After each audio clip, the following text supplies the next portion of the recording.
அத்தோடு விருந்தினர்களை அன்போடு வரவேற்கின்றோம். இந்திய தேசத்தின் கௌரவ நாடாளுமன்ற உறுப்பினருமான முனைவர் திருமாவளவன் அவர்கள் கலந்து சிறப்பித்துக் கொண்டிருக்கின்றார்கள். ஈகச்சுடனை ஏற்றி வைத்த மாவீரர் இனியவன் அவர்களுடைய மகளுக்கு எங்களுடைய தமிழ் தேசிய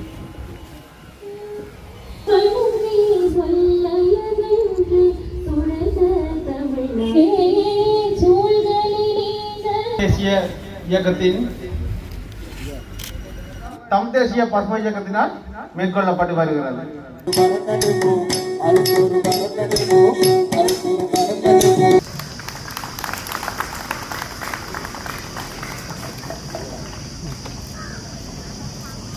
மரங்களை நட்டவர்கள் யாரும் அநேகமாக இப்பொழுது உயிருடன் இல்லை. அவர்கள் தங்களுக்காக மரங்களை நடவில்லை. பின்வர போகும் ஒரு தலைமுறைக்காகத்தான் மரங்களை நட்டார்கள். தியாகிகளும் அப்படித்தான். அவர்கள் தங்களுக்காக உயிரை கொடுக்கவில்லை. பின்வரும் தலைமுறைகளுக்காகத்தான் உயிரை கொடுக்கிறார்கள். நாங்கள் எங்களுக்கு நிட வேண்டும் எப்பொழுது என்று யோசித்தால் ஒரு குடையை நடலாம், அல்லது ஒரு தொட்டிலை போடலாம், அல்லது ஒரு தற்காலிக ஏற்பாட்டை செய்யலாம்.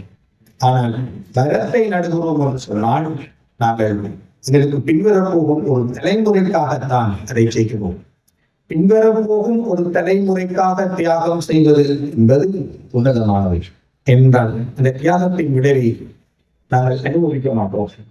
தியாகிகள் அதன் விளைவை அனுபவிக்கப் போவதில்லை. பின்வருகின்ற தலைமுறை தான் அதை அனுபவிக்கும்.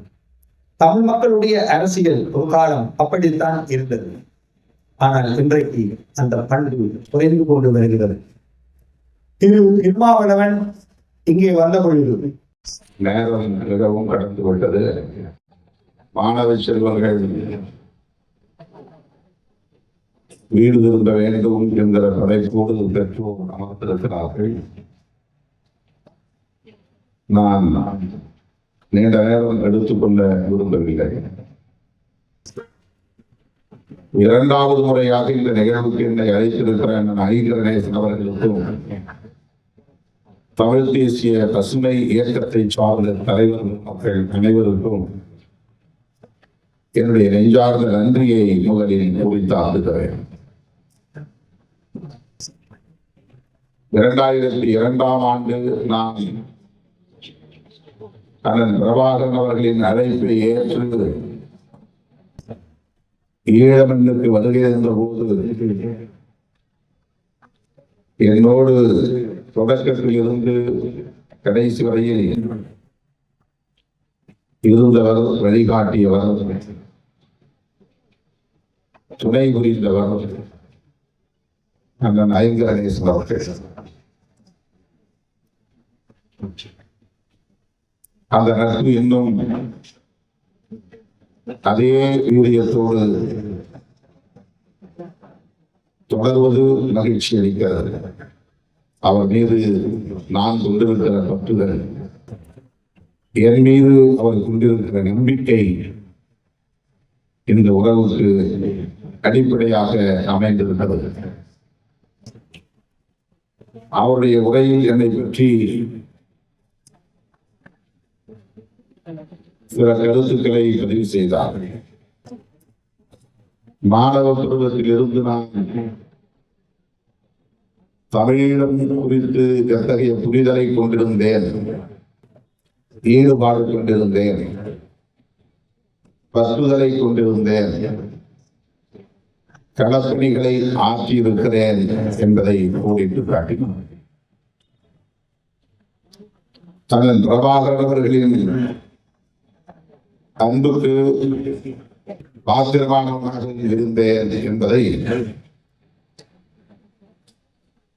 ஒரு சாட்சியமாக நின்று இங்கே எடுத்துரைத்தார். அதற்காகவும் அண்ணன் ஐங்கரநேசன் அவர்களுக்கு நான் இந்த நேரத்தில் நன்றியை சொல்ல கடமைப்பட்டிருக்கிறேன்.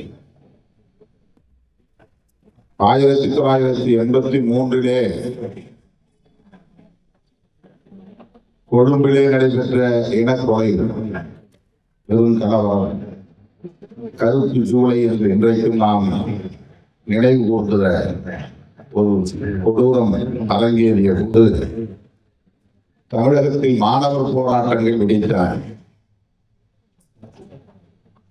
அந்த போராட்டங்களால் ஈர்க்க பெற்றவன், அதன் மூலம் பொது வாழ்க்கைக்கு வந்தவன் திருமாவளவன் என்பதை பல நிகழ்வுகளில் நான் பதிவு செய்திருக்கிறேன்.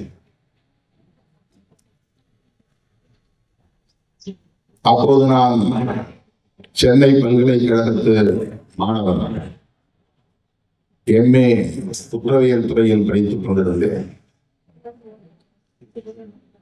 எனக்கும் இலக்கிய ஆர்வம் உண்டு, கவிதைகள் படிப்பதிலே ஈடுபாடு உண்டு. அப்படி ஈழத்திலிருந்து வருகை தந்து தமிழகத்திலே களப்பணியாற்றிய தோழர்களோடு மாணவர் அமைப்பிலும் என்னை இணைத்துக் கொண்டு, சோல்ட் என்ற அமைப்பிலே என்னை இணைத்துக் கொண்டு அவர்களோடு நான் பயணித்திருக்கிறேன், உரையாடி இருக்கிறேன். பிறகு சட்டக்கல்லூரி மாணவனாக இருந்த போது அதன் பிரபாகர் அவர்கள் இந்திய அரசை எதிர்த்து நாங்கள் போராடவில்லை, சிங்கள பௌத்த பேரிடவாத ஒடுக்குமுறையை எதிர்த்துதான் போராடுகிறோம் என்று சொல்லி எங்களிடமிருந்து பறித்துக் கொண்ட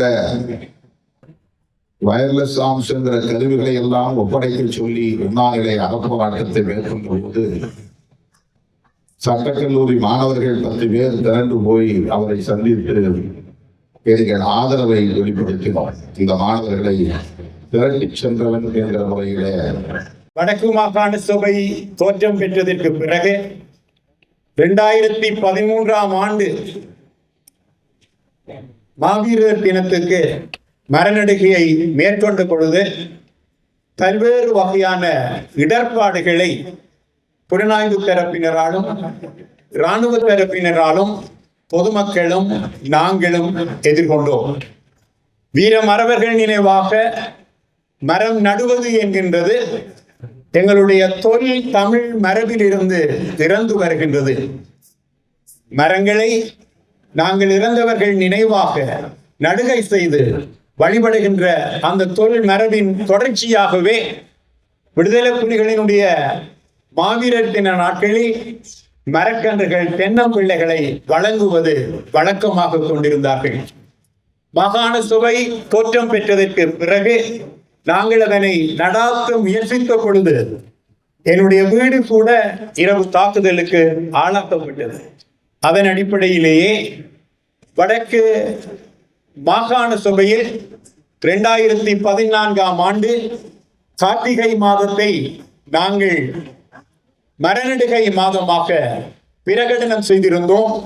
அதன் பின்னர் இந்த மரக்கன்றுகளை நடுகை செய்வதில் பொதுமக்களிடையே இருக்கக்கூடிய தயக்கம் இந்த காலப்பகுதியில் ஓரளவுக்கு தடைய பெற்றது. துரதிருஷ்டவசமாக 2018ஆம் ஆண்டு வரை கொண்டாடப்பட்ட இந்த மரநடுகை மாதம் மக்களினுடைய பிரதிநிதிகள் இல்லாமல் வெறுமனே அரசு அதிகாரிகளினுடைய இயந்திரங்களினால் மாகாண சபை நிர்வாகம் செய்யப்பட்ட பொழுது இது தொய்வு ஏற்பட்டது. அவர்களும் இதில் அதிக நாட்டம் காட்டவில்லை. இதனாலேயே இந்த பிரேரணியை கொண்டு வந்தவன் என்ற அடிப்படையில் இதனை தொடர்ந்து கடைபிடிக்க வேண்டிய பாரிய கடப்பாடு எங்களுக்கு இருக்கின்றதை உணர்ந்து நாங்கள் இதனை வெகு சிறப்பாக செய்து வருகிறோம்.